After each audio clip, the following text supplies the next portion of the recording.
Hello everyone, welcome to click Guruji. दो बार live आने की कोशिश की, लेकिन शायद मुझे इसका सिस्टम थोड़ा पता नहीं है, इसलिए लाइव में वर्टिकल और हॉरिजॉन्टल की वजह से वीडियो हमारी प्रॉपर सेट नहीं पा रही थी। चलिए, टाइम को वेस्ट ना करते हुए बहुत ही इंपॉर्टेंट वीडियो आपके लिए लेके आया हूँ मैं। क्लास 9 की रेशनल नंबर जो अब आप बच्चे प्रमोट हुए हैं तो वहाँ से उनका बेसिक सेट होना बहुत ज़्यादा ज़रूरी है। ठीक है, तो टॉपिक है हमारा। वैसे तो आपको उसमें पता होगा कि इसमें नंबर सिस्टम्स, उसमें होल्स नंबर, इंटीजर, ये सब आपने पढ़ रखे होंगे ना। अब सिलेबस में वैसे तो रेशनल एंड इरेशनल दोनों टॉपिक होते हैं, लेकिन आपके सिलेबस में रेशनल नंबर है और ये आपको 10th में भी इसका यूज़ होगा। तो पहले इसको अच्छे समझ लेते हैं हम लोग। ठीक है, तो रेशनल नंबर सिंपल सा क्या होता है, मैं आपको बिल्कुल सिंपल वर्ड्स में बता दूं क्या होता है कि the numbers which can be express in the form of p upon q are the integers are q is not equal to 0 are known as rational number. की जो वैल्यू है आपके पास, जो रेशनल नंबर है, वो हमारे कैसे होने चाहिए, p अपॉन क्यू की फॉर्म में होने चाहिए और q is not equal to 0 The collection of the rational number is denoted by capital Q, right?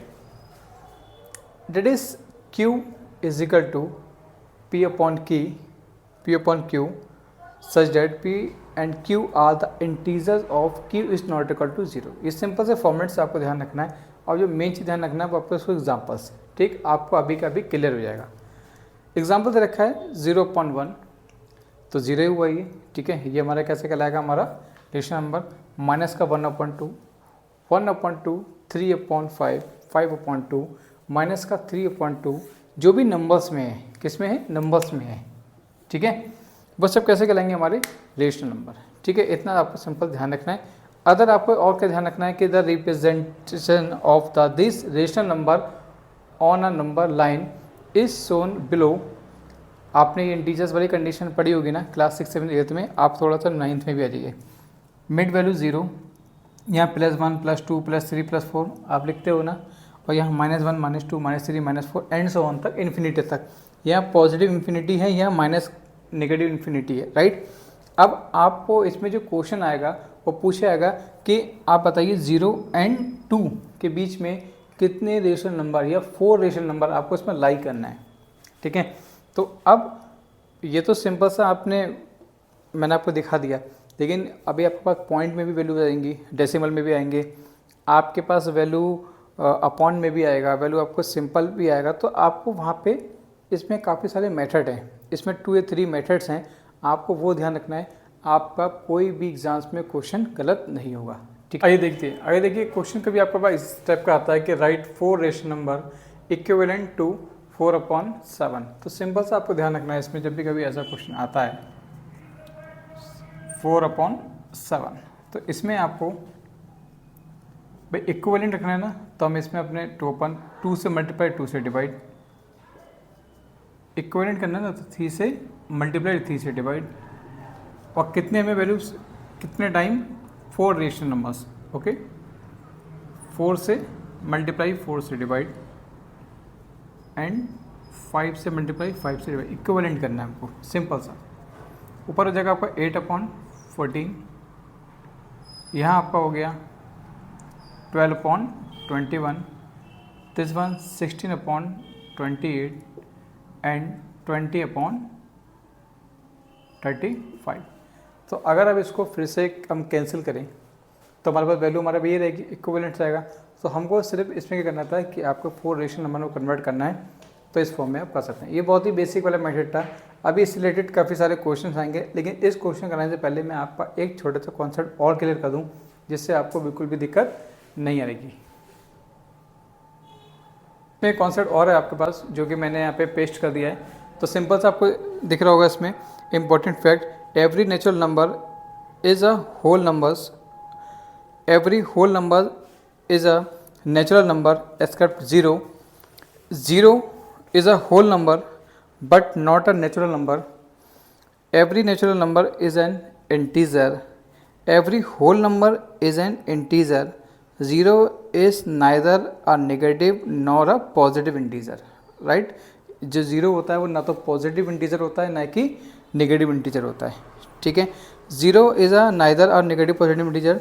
Zero is a rational number since we can write zero.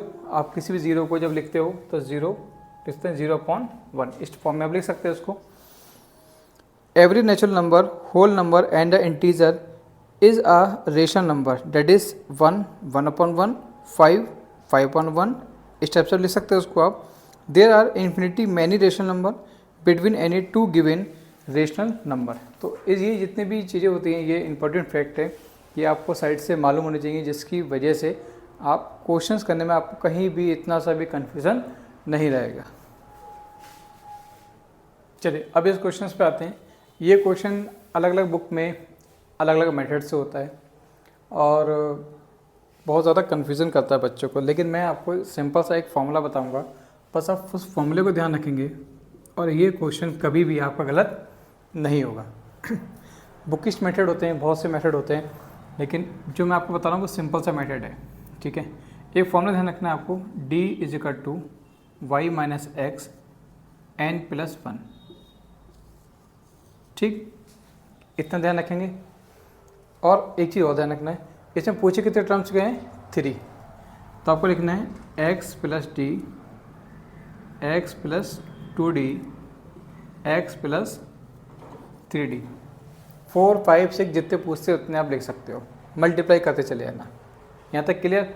अब देखिए करना क्या है, यहाँ पे y जो होना चाहिए वो ग्रेटर होना चाहिए किससे, x से। जो y है वो बड़ा होना चाहिए किससे, x से। अब देखिए यहाँ पे y -2 और x -3। कंफ्यूज मत होना कि आप कि -3 माइनस में है, वो इंटीजर वाली कंडीशन में। देख लीजिए यहाँ पे अगर डाउट हो तो 1, 2, 3, 4 ये पढ़ा ना आपने, -1, -2 तो -3, -4, तो ये तो पता होता है पॉजिटिव में बड़े होते, लेकिन माइनस में ये बड़ा है, फिर ये बड़ा है, फिर ये बड़ा है, फिर ये, ठीक है। इसके अकॉर्डिंग हमारे पास उल्टा होता है यहाँ पे, तो ध्यान रखिएगा कि इसमें कन्फ्यूज़न नहीं होना है आपको। तो यहाँ पे जो x की वैल्यू कितनी है, -3, और y की कितनी है, -2, क्योंकि हमको y ग्रेटर चाहिए किससे, x से। अब इसमें लगा दीजिए, अब इसमें कर दीजिए, तो d = y की वैल्यू कितनी है, -2, ये वाला माइनस, x की वैल्यू कितनी है, -3 अपॉन n कितना है, यहाँ पे n की वैल्यू कितनी है, कितने टर्म्स हैं, 1, 2, 3 हैं, ठीक है। ये गिवन है सब हमारे पास, तो ये कितना हो गया, 3 + 1। एक बात और ध्यान रखना है आप लोगों को, जब भी आप कभी क्वेश्चंस करें तो ध्यान रखना है कि जो इक्वल है वो हमेशा अपॉन के पास में लगाया करें। बच्चे करते हैं यहाँ लगा देते हैं, ऐसा लगता है कि ये डिजिट नंबर पर अलग है, तो इन सब चीज़ों को ध्यान रखना पड़ेगा, बेसिक चीज़ों को आपको। ये -2 माइनस प्लस, और ये कितना हो गया, 4, कितना हो गया आपके पास, 1/4। लेकिन ये वैल्यू किसकी आई है, d की वैल्यू कितनी आ गई आपके पास, 1/4। हमको यही चाहिए थी, हमारा आंसर आ जाएगा। अब हमें किसका खेल बचा, हमें कितने टर्म्स निकालने हैं, हमें 3 रेशनल नंबर निकालने हैं। तो आ जाइए इधर को, x की वैल्यू कितनी है बेटा, -3, और d की वैल्यू कितनी है, 1/4, ब्रैकेट में लिख दो, कॉमा लगा लीजिए। x की वैल्यू कितनी है, -3, d की वैल्यू कितनी है, उससे पहले 2 भी है, ध्यान रखिएगा, 2 × 1/4 -3 प्लस 3 × 1/4। अब देखिए इसका एलसीएम लीजिए, ये कितना हो गया, 3 × 4 = 12, 12 में से 1 जाएगा, -12 में से, मतलब इसको ये ऐसे तो एलसीएम बनेगा 4 -12 प्लस का 1, ऐसे तो आएगा एलसीएम लेके। ये कितना हो जाएगा आपके पास, -3, और ये हो जाएगा 2/4, ये तो आ रहा है 3, ये हो जाएगा 3/4। यहाँ तक क्लियर। स्पेस का मैं यहाँ लिख देता हूँ, ध्यान रखिएगा, बाकी पार्ट यहाँ पर है अपना। इसको माइनस कीजिए, कितना हो गया, -11/4। ये कितना हो गया, इसका भी एलसीएम ऐसे लेंगे हम लोग, देखिए -12 + 2/4, यही आएगा इसका कितना आएगा माइनस का 12 प्लस 3 अपॉन 4, तो माइनस का ये कितना बचा माइनस का 10 अपॉन 4 और कितना बचा माइनस का 9 अपॉन 4। देख लीजिए सिक्वेंस भी देख लीजिए, बिल्कुल ये सिक्वेंस होना चाहिए ना रेशनल नंबर में। ये इन दोनों के बीच की बात चल रही है, ये इन लोगों के बीच का टर्म्स हैं। अब आप उसको ऐसा नहीं कि आप उसको इंटीजर फॉर्म में लिखते चले जाएंगे, आपका नहीं आएगा। और भी बहुत से मेथड हैं इसमें, लेकिन ये मेथड मेरे को बिल्कुल सिंपल लगता है। बस 2 फॉर्मूले से आप कहीं भी कितने भी इंटीजर हो आप आसानी से फाइंड आउट कर सकते हैं। क्लियर यहाँ तक? देखिए नेक्स्ट क्वेश्चन देखिए, find the 4 rational numbers lying between. अब वैल्यू हमारी अपॉन में है, अपॉन में हो, पॉइंट में हो, सिंपल हो। सिंपल एक ही मेथड को ध्यान रखोगे आप तो कभी भी आपको मिस्टेक नहीं होगी, ठीक है। तो क्या मेथड था हमारे पास, पहले बात तो देखिए कि हमारे पास गिवन क्या क्या है। यहाँ पे x और y, x कौन सा हमारे पास और y कौन सा है। x हमारा हो गया 3/5 और y हो गया हमारे पास 2/3 और n कितना है 4, ठीक है। ध्यान रखिएगा ये वैल्यू इससे बड़ी है, जब उसको डिवाइड करेंगे तो अलग आएगी वैल्यू, इसके अलग करेंगे तो ये हमारे पास वैल्यू बड़ी है, ये छोटी है। ये ध्यान रखना आपको। होना क्या चाहिए हमारे पास y is greater than x। Clear? अब देखिए सिंपल, मैंने क्या पता था फॉर्मूला आपको d is equal to y minus x upon n+1, ठीक है। अब देखिए यहाँ पे जो y की वैल्यू है वो कितनी है 2/3 और x की कितनी है 3/5 अपॉन n की कितनी है 4+1, ठीक। अब देखिए क्या करना है आपको, इसका एलसीएम ले लीजिए। ये कितना एलसीएम हो गया 15 एलसीएम लेने के बाद ये 10 माइनस का 9 अपॉन 5, ये आपका हो गया 1 और ये 15 कहाँ जाएगा इसके अपॉन में, तो ये कितने हो जाएगा 75। तो डी की वैल्यू कितनी आएगी बेटे पास, हमारे पास 1/75। क्लियर यहाँ तक? कोई डाउट? आई थिंक नहीं होना चाहिए।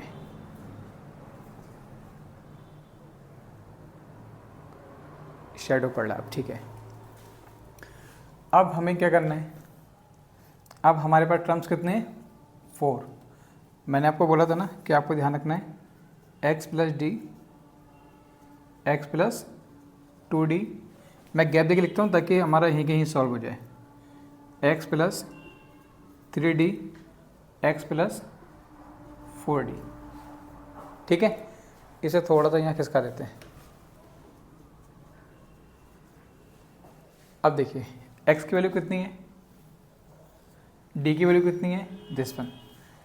तो देखिए 3/5 और 1/75, 3/5 2/75, क्योंकि ये 1 2 की मल्टीप्लाई किससे हो जाएगी 1 से, तो ये रहेगा ना 3/75, सॉरी ये तो लिखने भूल गए। और ये कितना हो गया 3/5 प्लस 4/75। अगर यहाँ पे 1 मिल रहा है 2 मिल रहा है कुछ भी मिले तो मल्टीप्लाई करके डायरेक्ट आप लिख सकते हो, हमें मल्टीप्लाई करनी है हमको। अब देखिए इसका एलसीएम ले लीजिए, कितना जगह 75। ये 75 15 टाइम में डिवाइड होगा, 15 बार डिवाइड होगा और 15 किससे मल्टीप्लाई कर लेंगे हम लोग 3 से, कितना हो जाएगा ये 45। एलसीएम लेना आता है आप लोगों को। 75 को हमने डिवाइड करा 75 से, 1 टाइम में गया और 1 की मल्टीप्लाई किससे करेंगे दोबारा 1 से, तो कितना आ गया 1। क्लियर? अब देखिए यहाँ पर 75 को फिर से आपने एलसीएम ले लिया, ये गया आपके पास कितने टाइम में 15 टाइम में, तो यहाँ कितना आ जाएगा 45 ही रहेगा, चेंजेस नहीं होगा इसमें। और ये आपका कितना हो जाएगा 2। अब कुछ नहीं करना है, बार बार आपको यहाँ लिख लेना 45 प्लस 3, 75 45 प्लस 4। बार बार एलसीएम लेने की जरूरत नहीं है, यही वैल्यू आएगी, रिपीट होती रहेगी। ये कितना आ गया 46/75, ये कितना आ गया 47/75, ये कितना आ गया 48/75 और ये हो गया 49/75। ये हमारा आंसर, यही हमारे रेशनल नंबर्स में फाइंड आउट करने थे। बिल्कुल सही आंसर आया आपका, नोट कर लीजिए या स्क्रीनशॉट लेकर भी रख सकते हैं आप लोग। जब इतने सारे क्वेश्चंस कराए हैं तो एक क्वेश्चन तो और बनता है। हमने सिंपल क्वेश्चन भी ले लिया, हमने अपॉन वाला क्वेश्चन ले लिया, अब आ गया क्वेश्चन हमारा डेसिमल का। और देख तो लीजिए क्या लिखा है, फाइंड 9 नंबर्स। 9 नंबर्स आपको फाइंड आउट करना है, रेशनल नंबर, और 0 एंड 0.1। पहले तो ये डिजिट देखिए कि तो 0 है ऊपर 0.1, इनके बीच की भी वैल्यू आपको फाइंड आउट करना है। कितना लॉजिकल क्वेश्चन उन्होंने दिया है, सोचना है कि बच्चे बस, लेकिन क्या करना पड़ेगा हमें, फिर अपना वही जो मेथड सीखा है एक ही मेथड से करोगे, कभी कंफ्यूज नहीं होगे। कितने भी, अब सोचिए कितनी छोटी डिजिट है ये, इसके भी बीच के 9 डिजिट पूछ रहे हैं वो, कि इसके छोटे 9 डिजिट बताइए कौन से होंगे। तो हमारे लिए कोई बड़ी बात नहीं है, हमें ये बताइए कि इसमें से बड़ा कौन है, 0 बड़ा है या 0.1 बड़ा है। तो ऑफिशियली 0.1 बड़ा है। तो यहाँ पे जो x की वैल्यू कितनी हो जाएगी 0, और y की वैल्यू हम क्या कर लेंगे 0.1, और n कितना है यहाँ पर हमारे पास 9। ठीक है, फॉर्मूला आपको पता ही है, d is equal to y minus x upon n plus 1, क्योंकि आपको अभी बताया था ना मैंने कि y is greater than x। अब y की जो वैल्यू है वो कितनी है 0.1 माइनस 0 अपॉन 9 प्लस 1, तो 0.1 अपॉन 10 हो गया, पॉइंट आइए 0 बढ़ाइए तो हो जाएगा 1/100। ये वैल्यू किसकी आ गई, ये वैल्यू आ गई हमारे पास d की। यहाँ तक कोई डाउट तो नहीं किसी को, देख लीजिए मैंने कुछ नहीं करा है, कुछ नया ऐसा नहीं करा है, सिंपल मैंने वैल्यू पुट की है, और 0.1 से 0 जाएगा तो ये वैल्यू बचेगी हमारे पास, और पॉइंट हटाया एक 0 बढ़ा दिया, क्योंकि वरना बहुत ज़्यादा आपके लिए हौच-पौच हो जाएगा। यहाँ तक क्लियर। अब क्या करना है आपको, कितने टर्म्स हैं 9 रेशनल नंबर, पहले लिख लीजिए इसको, x plus D, x plus 2d, x plus 3d, x plus 4d, x plus 5d, x plus 6d, x plus 7d, x plus 8d, x plus 9d। Clear है यहाँ तक। x की value आपको पता है कितनी बड़ी वैल्यू है 0, और d की कितनी है 1/100। ब्रैकेट लगा दीजिए ताकि दिक्कत नहीं आएगी आपको। 0 और इसकी वैल्यू कितनी है 2/100। देखिए जब यहाँ 1 हो ना तब आपको ज़्यादा दिक्कत नहीं आती, क्योंकि सिंपल आप 1 2 3 लिखते चले जाइए। 0 plus 3/100, 0 plus 4/100, 0 plus 5/100, 0 plus 6/100, 0 plus 7/100, 0 plus 8/100, 0 plus 9/100। ठीक है, अब देखिएगा,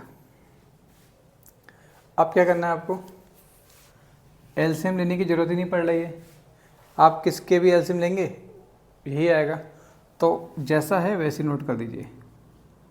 जितना क्वेश्चन देखने में कठिन था उतना ही बढ़िया इसका आंसर आएगा।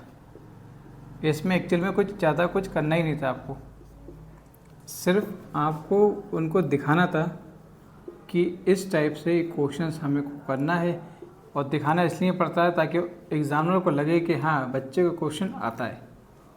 ठीक है, अब वैसे तो ये आपका आंसर आ गया। अब आप ज़रा, लेकिन इसमें एक तरीका और कर सकते हैं आप, इसमें जो वैल्यू इसमें कट सकती है उसको काट भी सकते हो आप। यहाँ भी आंसर छोड़ सकते हो, ठीक है, काट सकते हो तो काट भी सकते हो। ये तो नहीं कटेगा, ये कट सकता है, 2 × 2 और ये 50 हो गया। ये ऐसे ही रहेगा,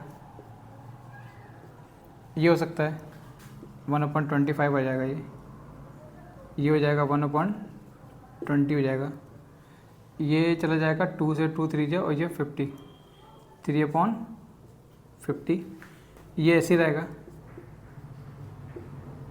ये भी जा सकता है, आप 4 से कर लो, 4 2 जाए या 25 2/25, ये ऐसे ही रहेगा, एक आंसर इसका ये हो जाएगा। ठीक है, अब एक चीज़ ज़रा और सुनते जाइए, ये जो वैल्यू है ना 0 से लेके कहाँ तक है, 0.1 के बीच की ये 9 डिजिट आए हैं। ठीक है, इसको अगर आप डिवाइड करोगे ना, जैसे ये लिखोगे आप, तो इसको ऐसे लिखना पड़ता है 0.01, इसके बाद के डिजिट ये है, इसको डिवाइड करोगे तो ये इतना मिलेगा आपको, और अगर इसका चेक कर लो चाहे, इसको मिलेगा 0.09, तो ये लास्ट की है, ये इन लोगों के बीच की सब पॉइंट्स में इस टाइप से निकल के आएगा सारा। ठीक है, तो आपको इस टाइप से जब भी कभी क्वेश्चन आते हैं तो आप इस मेथड से कर लेंगे, आपके क्वेश्चन बिल्कुल ठीक जाएंगे। तो ये हमारी एक्सरसाइज थी 1.1, रेशनल नंबर के जितने भी टाइप के क्वेश्चन थे मैंने आपको यहाँ पर करा दिए। नेक्स्ट एक्सरसाइज नेक्स्ट वीडियो के साथ। Thank you so much watch this video. अगर वीडियो पसंद आई तो प्लीज़ वीडियो को लाइक शेयर एंड अपने दोस्तों को सब्सक्राइब जो करा दीजिएगा। ओके।